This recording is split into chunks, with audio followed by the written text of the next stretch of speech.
Aquela música que diz: toda a minha vida você tem sido fiel. Eu não posso te dizer quantas vezes ao longo dos últimos 4 anos eu vivi essa música nas profundezas da minha alma, nas profundezas de tudo o que a nossa família passou. E vamos falar sobre isso hoje, mas foi nesse louvor a Deus, foi onde eu encontrei realmente a minha paz. Nesse louvor a Ele, toda a minha vida, você tem sido realmente fiel.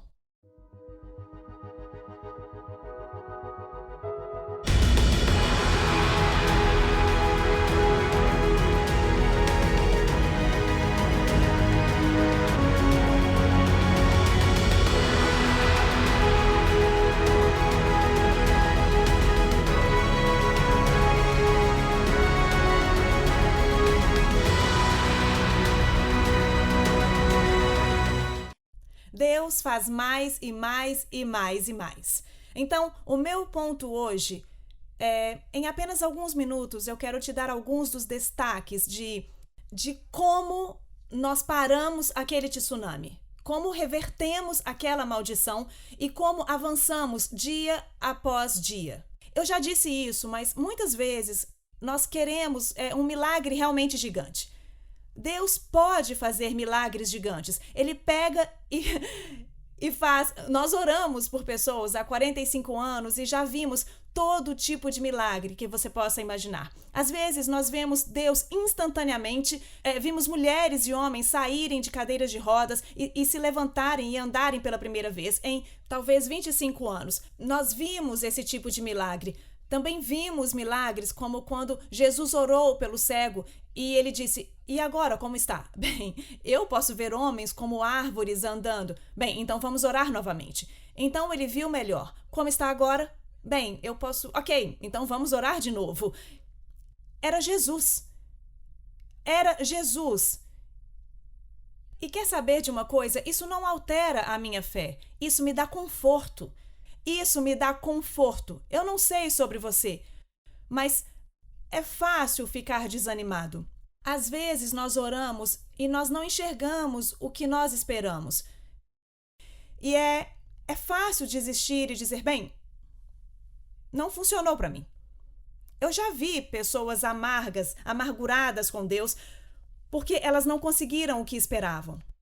Bem, adivinha só. A nossa fé não deve ser construída sobre as circunstâncias. A nossa fé não deve ser construída em receber as coisas exatamente do jeito que vemos ou que queremos. Às vezes não funciona dessa maneira. Eu não sei por quê. Eu tenho um monte de perguntas que eu vou levar para a sala do trono quando eu chegar lá. No entanto, o que eu sei é se nós vemos os resultados instantâneos ou se vemos os resultados a prazo. Nós ainda podemos receber esses gigantes milagres. Às vezes o milagre, um enorme milagre, vem na forma de uma enorme vitória em milagre.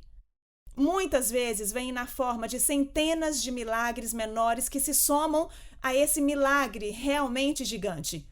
Não teria sido maravilhoso se, quando Lion recebeu o seu diagnóstico, quando eu recebi o meu, que nós tivéssemos orado naquele dia, saindo do consultório e fosse resolvido, fosse feito, acabado ali. Mas em vez disso, nós vimos muitos milagres para os momentos. Nós vimos esses milagres gigantes, vimos essas vitórias gigantes, mas nós também tivemos que passar por algumas coisas. E eu acho que é aí que muitas pessoas ficam presas. Elas dizem, Deus, onde está você? O que está acontecendo? Por que estou tendo que lidar com isso? Às vezes eu acordava de manhã, quando tudo isso estava acontecendo, e o meu primeiro pensamento era, isso ainda está acontecendo. Eu sou um tipo de pessoa que é muito impaciente. Não porque, não porque eu imponho nada, mas porque eu tenho coisas para fazer. Eu não gosto de ficar saindo e, mas com toda essa aventura, eu não estou brincando. Às vezes eu acordava de manhã e dizia, isso ainda está acontecendo? E ter que lidar com essas coisas, às vezes fica um pouco tedioso. Dá um pouco de ansiedade em nós, certo? Mas é quando nós ainda combatemos o combate. Como nós lidamos com esse tsunami? Imediatamente à minha mente vem Isaías 41:10. Não temas, pois eu estou contigo. Não fique consternado, pois eu sou o teu Deus. Não de uma outra pessoa. Eu sou Ele é o meu Deus. Eu vou te fortalecer e vou te ajudar e te segurar com a minha mão direita. Em outras palavras, imagine isso. Deus disse: não temas, não tenha medo, eu estou com você. Eu vou dar força para você, eu vou equipar você e vou te segurar com a minha mão direita. Uma vez em Portland, um rapaz veio e ele estava em um estilo errado de vida e, preso nas drogas, o pai dele era abusivo, todas essas coisas diferentes. Essa história me emociona todas as vezes. E então, ele estava lutando contra isso. E ele tinha entregado a vida ao Senhor, mas ele ainda estava lutando com essas questões internas. E ele estava se sentindo realmente condenado daquilo, sabe? Que ele estava errando nisso e naquilo. E ele disse, quando ele voltou à igreja no domingo seguinte, ele tinha levado a família dele, ele estava guiando o filho dele até a galeria. O garotinho tinha uns 3 anos de idade. Então, ele segurou a mão dele e, de repente, o filhinho dele tropeçou num degrau e ele disse... Bom, com uma mão só, ele levantou o garoto para o próximo degrau e eles continuaram, instintivamente, como qualquer pai faria. E ele disse que isso o mostrou que era assim que Deus era com ele. Que Deus não fica esperando que nós tropecemos para ele nos punir. Mas que ele, instintivamente, como nosso pai, nós tropeçamos dos degraus e Deus nos pega com a sua mão direita e nos levanta para o próximo degrau e então nós seguimos. Então, quando você ler essa escritura, eu quero essa imagem bem na sua mente. Deus, com a sua própria mão direita, ele nos alcança e nos leva para o próximo degrau. Eu espero que você sinta isso, porque agora eu sinto isso. Nós não somos perfeitos. Nós enfrentamos problemas, sim. E às vezes parece que, uau, sabe, eu sinto que eu estou tropeçando e não estou chegando a lugar nenhum e ainda assim Deus te leva para o próximo degrau. E logo, logo nós chegamos àquela galeria com Ele. Isso é muito reconfortante, eu posso dizer. Salmos 34, 3-5. Vocês já ouviram essa história tantas vezes. Engrandecei ao Senhor comigo e exaltai o seu nome. Busquei ao Senhor e Ele me libertou de todos os meus medos. Nós olhamos para Ele e nosso rosto é iluminado. Sabe, eu já disse isso antes, mas você sabe o que é uma lente de aumento? Você já pegou um telescópio e levou para fora à noite e olhou assim para as estrelas e em vez de um pouco minúsculo você...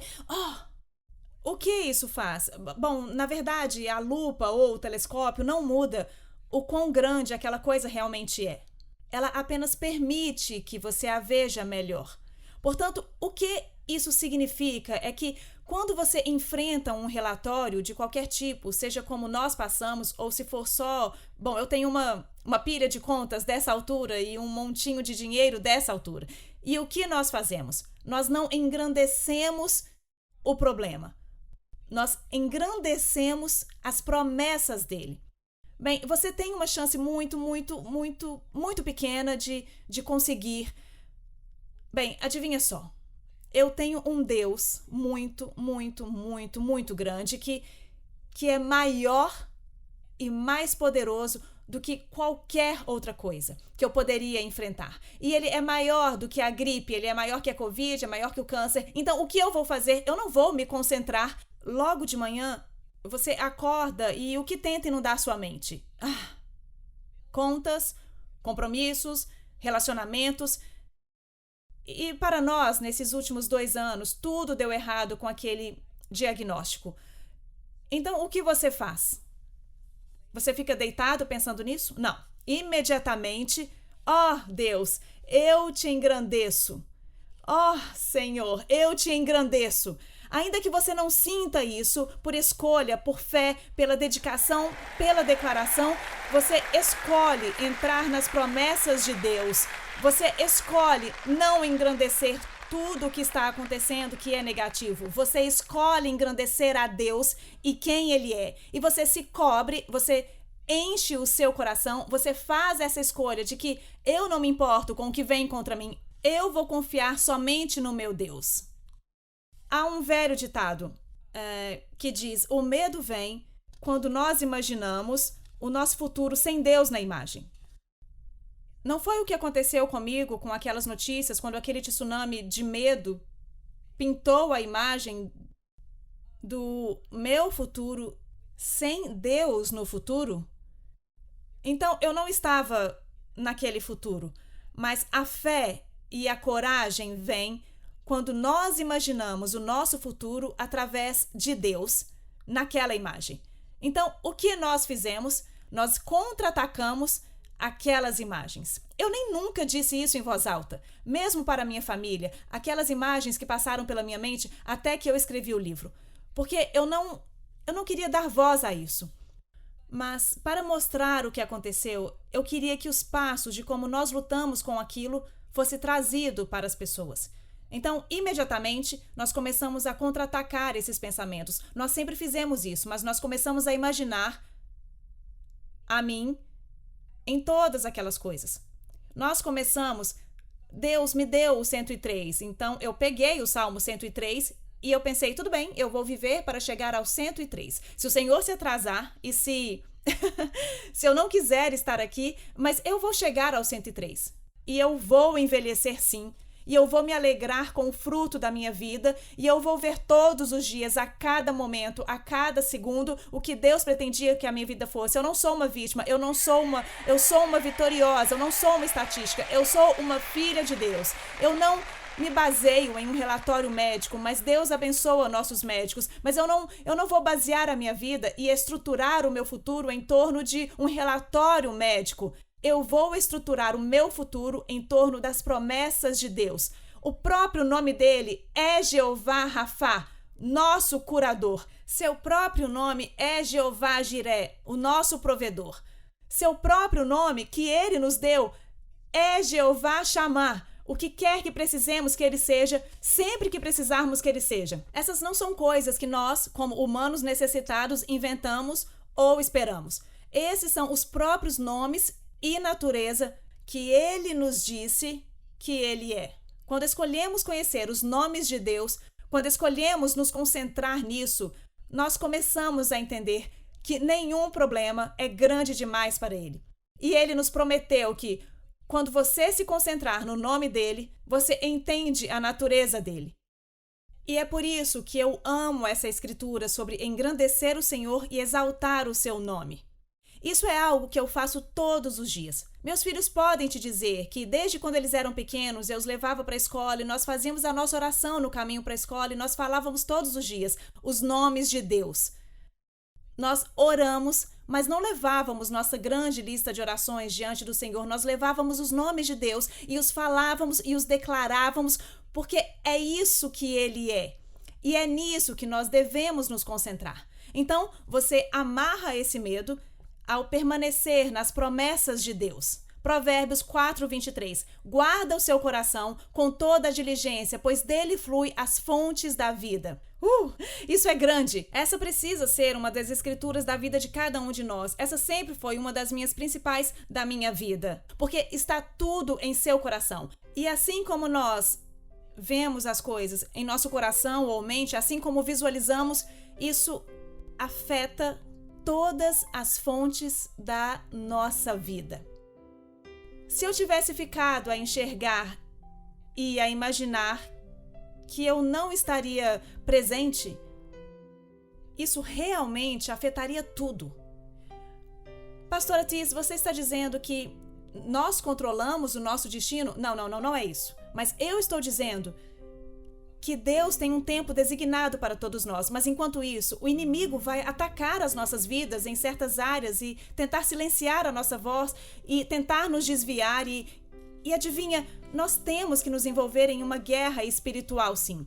Algumas delas em oração, e nós vamos ensinar essas coisas cada vez mais a vocês. Eu sempre fui uma guerreira de oração, eu sei como orar e eu invoco que todas essas coisas tomem uma direção. Mas você ora contra essas coisas e muitas das nossas orações não precisam ficar implorando a Deus. Deus, me ajude, por favor. Não, precisa ser o declarar das promessas de Deus. E o que eu fiz? E isso está no livro. O Rafael Cruz me ligou e você precisa disso. Você precisa das minhas 100 escrituras que eu oro todos os dias da minha vida. Você precisa fazer isso. E eu pensei, isso é ótimo, porque eu nunca tinha feito isso antes. E eu orava, eu declarava as promessas, mas ele me deu 100 escrituras. E assim, todas as manhãs, com isso eu me levantava e a primeira coisa que eu fazia, eu ia ficar sozinha com Deus e eu orava, eu colocava o meu share de oração para guiar a minha oração e eu começava a declarar aquelas escrituras. Eu começava a falar em voz alta e eu começava a deixar aquilo saturar a minha alma, saturar a minha mente e o meu coração e cada parte minha e deixava ativar isso no meu corpo. E o que isso significa? Significa que a palavra viva de Deus está viva. E quando nós a plantamos dentro de nossa alma, ela se ativa literalmente. Eu não sei, Tis, isso parece coisa de mágica. Leia a Bíblia. A palavra de Deus está viva. E quando nós a plantamos em nossos corações e nossas almas, nas nossas mentes e no nosso espírito, então ela se ativa no nosso corpo e ela está passando dos limites agora, eu não sei não. Bem, tente. As pessoas dizem o tempo todo, se eu conseguisse ver um milagre, eu acreditaria em milagres. Onde está o Lion? Onde está a Tis? Bem aqui, 2 deles, 2 grandes. Vamos lá, pessoal, olhe para nós e veja o que Deus fez por nós. E deixe que Ele faça isso por você também. O que há de errado em confiar em Deus? O que há de errado? Eu prefiro confiar demais do que confiar de menos. Eu não quero perder um momento da minha vida, eu não quero perder nenhuma promessa, eu não quero chegar diante de Deus um dia e... Sim, nós chegamos lá, mas vemos todas as coisas que poderiam ter acontecido, todas as coisas que deveriam ter acontecido, mas nós podamos a nossa fé e a nossa vida espiritual ativa para chegar lá. Amém? Então, as escrituras que eu recebi, centenas de escrituras, mas deixe-me dizer isso. Salmos 118, 17. Eu vou viver e não morrer. Eu vou proclamar o que Deus tem feito. Essa escritura sozinha provavelmente não significa muito até que você literalmente esteja enfrentando algo. E essa foi a primeira coisa que eu tive que decidir em meu espírito. Eu vou viver e não morrer. E eu vou declarar as obras de Deus. Eu tive que convencer o meu espírito e o meu coração. Eu não vou morrer com isso.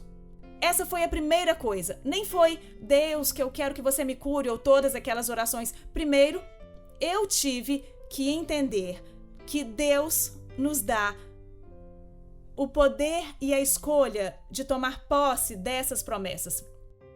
Senão, escrituras como essa não estariam realmente na Bíblia. Eu abençoarei aqueles que abençoam Israel. Larry e eu invocamos sobre a nossa oferta, na nossa semeadura, nos méritos, na obra da nossa vida. E dizemos, Deus, nós temos semeado para os outros. Nós estávamos na frente daquelas ambulâncias nos hospitais em Israel, enquanto aquilo estava no meu corpo, e salvando vidas naquelas ambulâncias e naqueles hospitais. E eu estava declarando aquilo. Deus, nós semeamos. Nós salvamos, literalmente, milhares de vidas com as nossas obras e o nosso esforço. Você está comprando as obras de Deus? Não. Nós estamos semeando e continuamos a semear. E a colheita é uma promessa dele. Nós as invocamos para o Lion e para mim. E nós continuamos e nós oramos e declaramos as escrituras todos os dias. Louve a Deus, louve a Deus, louve a Deus, ó minha alma. E não se esqueça de todos os seus benefícios. Ele me curou, sim, de todas as minhas doenças. Ele quebrou todas as maldições e iniquidades em minha vida. E ele me cobriu e me coroou com a sua bondade e as suas promessas. E veja só, ele renova a minha juventude todos os dias como as águias. Eu orei isso também. E eu posso dizer, eu sei que funciona. Marcos 10, 27. Nada é impossível ou difícil demais para ele. Tu és o meu Deus que me cura. Êxodo 15, 26. A promessa de Deus, de quem Ele é. Deus, você é o Deus que me cura. Declare isso na sua vida. Não apenas deixe o mundo passar por cima de você e dominar a sua vida e o seu futuro. Levante-se, tome posse das promessas de Deus. Fique bem firme nelas. Bata o pé e declare: nada além da vontade de Deus. Amém? Amém? Amém.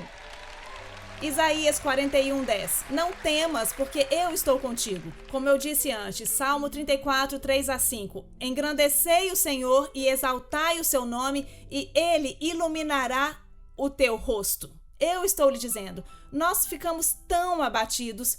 Você já viu pessoas que você nem precisa ouvir uma palavra da boca delas, elas estão derrotadas, estão esgotadas. Ei, muitas vezes a vida nos bate realmente forte. E nós ficamos esgotados. Mas o que nós fazemos sobre isso? Permanecemos nessa posição espiritualmente, mentalmente e fisicamente? Como vai ser na batalha? Você não vai ganhar dessa maneira. Você tem que escolher a fé.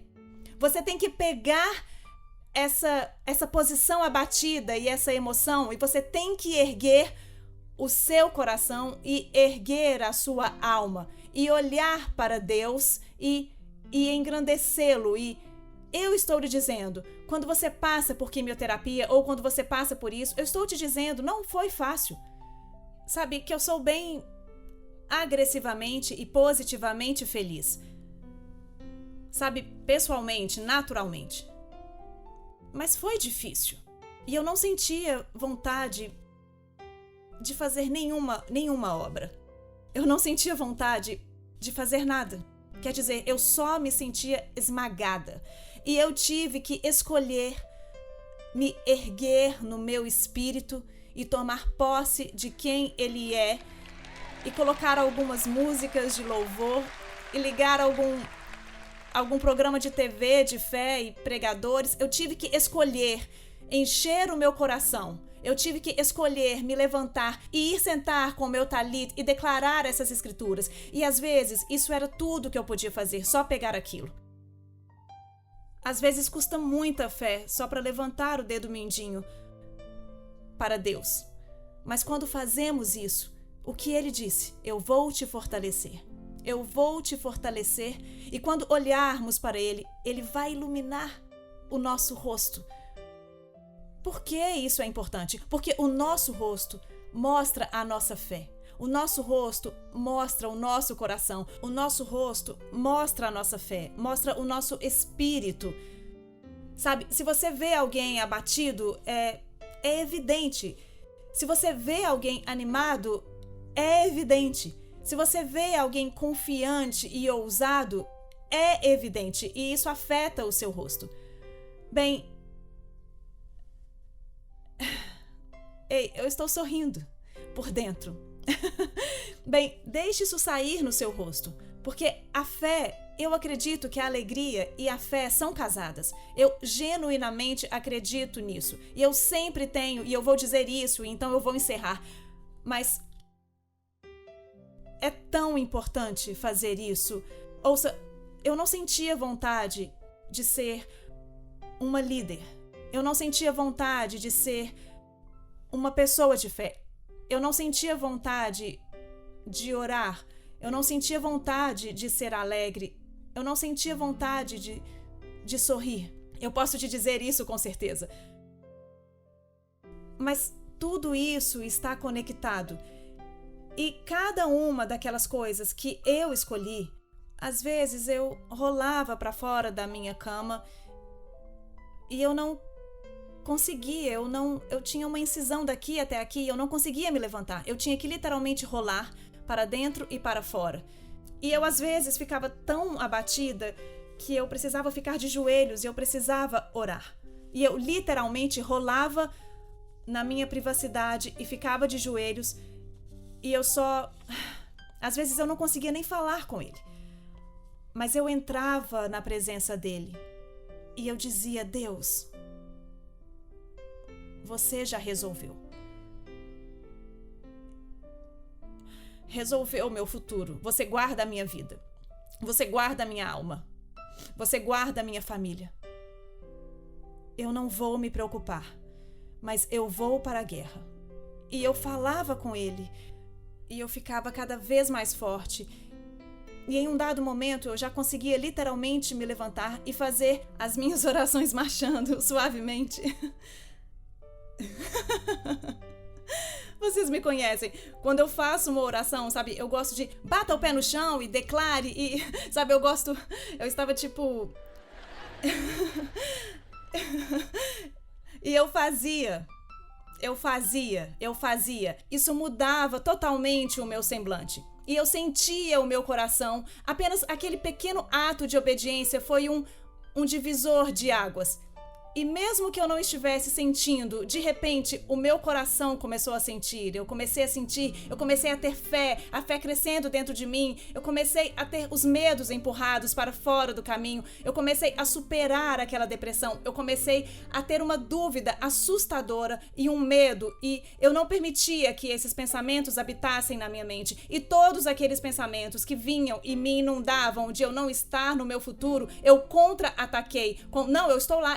Eu enxergava isso, eu via com o Lion a mesma coisa. Nós imaginávamos e orávamos e imaginávamos o Lion brincando na terra. Imaginávamos o Lion brincando em um balanço e brincando e correndo feliz e todas essas coisas. E adivinhe só, ele é esse garotinho agora que nós imaginávamos e visualizamos naquele momento. Toda vez que fazíamos o Shabat nas noites de sexta-feira, nós imaginávamos toda a família estando lá. Enquanto Luke e a Jen e o Lion estavam no hospital, morando lá naquele andar de oncologia e cercados por muitos bebês e crianças com cânceres terríveis e muitas daquelas crianças não sobreviveram. E você via todas essas coisas que estavam ao redor deles. Ou seja, nós tínhamos que visualizar algo diferente. Nós não podíamos visualizar aquilo. Nós tínhamos que guardar a nossa mente, tínhamos que colocar aquilo de lado. Não que nós não tivéssemos compaixão, mas a nossa fé tinha que estar focada nas promessas de Deus e não no que estava nos cercando ali. E nós imaginávamos estar em nossa casa, tendo nossas festas normais, nossas festas de família, e imaginávamos o Lion correndo por lá, fazendo isso e aquilo. E eu vou te dizer, nós fazemos isso. Isso é a realidade agora. Não foi apenas uma visão ou uma esperança. Isso é realidade agora. Amém? E eu estou lhe dizendo que a fé é poderosa. Há muito mais e eu poderia continuar, mas deixe-me também terminar com isso. Abra sua Bíblia em Romanos 8:28. Todas as coisas cooperam para o bem daqueles que amam a Deus e são chamados de acordo com seus propósitos. Eu me lembro de dizer ao Luke e a Jen, depois que esse diagnóstico foi dado para o Lion, não, nós não entendemos. Como isso pode fazer sentido? Isso não está no livro, não é como devia ser. Mas eu disse a eles, o que o papai e eu fizemos todos esses anos, o que ensinamos a vocês, nós nem sempre entendemos. Nós, algum dia, quando estivermos com o Senhor, talvez vejamos o quadro geral. Mas o que nós sabemos é Romanos 8:28. E que todas as coisas realmente cooperam para o bem daqueles que amam a Deus e são chamados de acordo com seus propósitos. E Deus é Deus de restauração. Ele é Deus da restauração. Ele é um Deus que cura coisas quebradas. Ele é um Deus que repara um mundo quebrado e vidas quebradas e corações quebrados e relacionamentos quebrados. Ele é um Deus que é credor, não é devedor. E adivinha só, Ele é o seu Deus. Ele é o seu Deus. Obrigado por se juntar a nós na transmissão de hoje com o pastor Larry Huck. O pastor Larry trouxe muitas revelações de mudança de vida para o corpo de Cristo, incluindo ensinamentos sobre quebra de maldições familiares e os 7 lugares em que Jesus derramou seu sangue. Mas talvez a revelação mais extraordinária seja seu ensinamento sobre a restauração das raízes judaicas do cristianismo e a permanência com Israel. Convidamos você a conhecer mais sobre o nosso ministério visitando nosso site em larryhuckbrasil.com e nosso canal no Larry Huck Brasil no YouTube. Oferecemos muitos recursos gratuitos em português que irão enriquecer sua caminhada com o Senhor e prepará-lo para viver uma vida vitoriosa e próspera. Você também pode contribuir com o nosso ministério em larryhuckbrasil.com. Sua oferta, seja grande ou pequena, abençoará Israel. Temos muitas ações especiais que estão literalmente salvando vidas e cumprindo a profecia bíblica do fim dos tempos, incluindo patrocinar Aliá, alimentar os sobreviventes do Holocausto, comprar ambulâncias e muito mais.